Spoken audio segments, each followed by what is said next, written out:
I'm Jason Rubin from Naughty Dog. PlayStation Underground's asked me to tell you a little bit about Crash Bandicoot 3, Warp. I wanted to be sure that we preserved the classic intuitive gameplay that has made the Crash series so successful. We found that gamers worldwide truly enjoy the structured interactions of this style. The second thing we wanted to do with Crash Bandicoot Warped is that we wanted to introduce free-roaming gameplay. To add excitement, we've created some radically new styles of levels. You still have a mission-based objective, but at the same time, the camera is opened up and you're free-roaming. In addition, we wanted to broaden the replay value of the game so that players got more for their money. They got more bang for the buck. We added a time trial mode, but now they can race against the clock. They can compete against their friends, their brothers, their sisters, and they can put up scores with their names in it to show exactly how well they've done. In the succession from Crash 1 to Crash 2 to Crash Warped, we as a team, and I personally, have learned a tremendous number of things. In Crash 1 and 2, the maximum distance at which you could see any polygon was about 70 meters. In Crash Warped, we've opened that up to 700 and some odd meters. Like in the medieval levels, there's a castle at the end that you can see nearly from the beginning of the level, and as you go through almost a kilometer of level distance, like you keep seeing the castle every time you get closer and closer as you go over crests. Because we've been able to achieve things that just haven't been seen before on the PlayStation. One of the accomplishments that we did in Crash Bandicoot Cortex Strikes Back is we had Crash be able to wade into water and to subdivide perfectly in the water, which is something that had really not been seen before on the PlayStation. And at first, there was some debate whether it was feasible. Now we've gone another step in Crash Bandicoot Warp, where we have entire rounds where everything is floating in the water. We have environment mapping against waves, and the waves are moving in a very realistic ocean pattern, but you can see the reflections of the world in the waves, which gives a very, very realistic effect.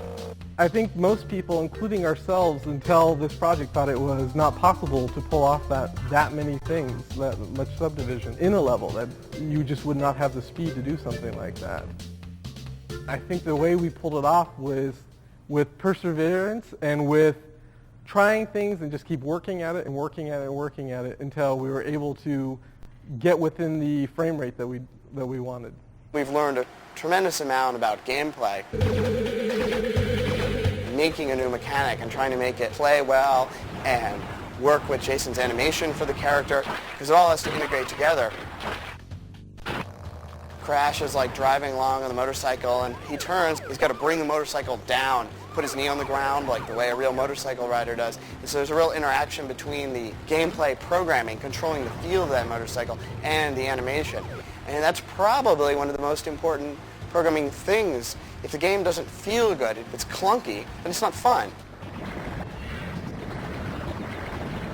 When we approach a level, this is an example, this is Arabian level M. It's basically somewhere about 2/3 of the way into the game. We think in terms of the player's abilities at that point, and we also think in terms of the character's abilities. One of the things we wanted to do was bounce on tarps, because bouncing is a fun mechanic. Kids love to bounce on beds, and it's just always fun to do. We decided to do something that hadn't been done before. In Crash 2, all the enemies on the hang section you had to avoid. You couldn't specifically attack any particular enemy. And in this game, Crash will actually get to fight enemies while hanging. Our biggest challenge has been how to add more depth and excitement. I've always been proud of how Crash's moves need to be used in combination. The new moves, of course, are great. Well, we've got a bunch of power-ups that you gain across the game as you play.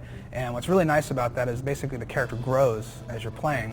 Crash Warped has combinations like the slide, double jump, death tornado, which add greatly to the depth of the gameplay. At first, they'll just jump on an enemy, but after they get good at the combo, now they'll slide, jump, jump, and hover and come down on them at a much more aggressive style. The deaths are an important part of this game. What we learned in 2 is that people, if they die and there's something funny that happens at the end of it, it sort of softens the blow of taking a hit. We have the game designers come up with their wacky ideas of what we should do, and we have the artists coming up with their additions of what would look cool with that idea or what would be best suited for that idea. Well, we start out with just a rough vignettes just to get the feel of which direction we should go. And then once we see that we're in the right environment, then we go straight to the line art. And the line art is a more finished artwork that leads eventually to being a color key, which has the actual palette of that level. So that way we can take different elements of the warped background and go to the computer and start modeling and start making textures and start applying lighting and coloring and things like that. Or I can also do a lot of palette shifts. And if, for example, I can take the daytime and I can make a nighttime version of it rather quickly. There have been a lot of really proud moments for Naughty Dog in the Crash series, but I think maybe the proudest moment has been seeing the culmination of technical achievements and artistic achievements that came together with some of our water levels in Crash Bandicoot Warped. Our ocean level is just beautiful. I think we have a gameplay style that is truly new and truly unique. And I think that it's extremely fun, and on top of that, technically, it's an extremely hard achievement. Well, you've crashed a few parties before, but I never expected you to make it this far. Now, I have to lay down a challenge to the PlayStation Underground viewers. I've heard that you're some of the best video game players, some of the best PlayStation players out there. And I want to see if that's actually true.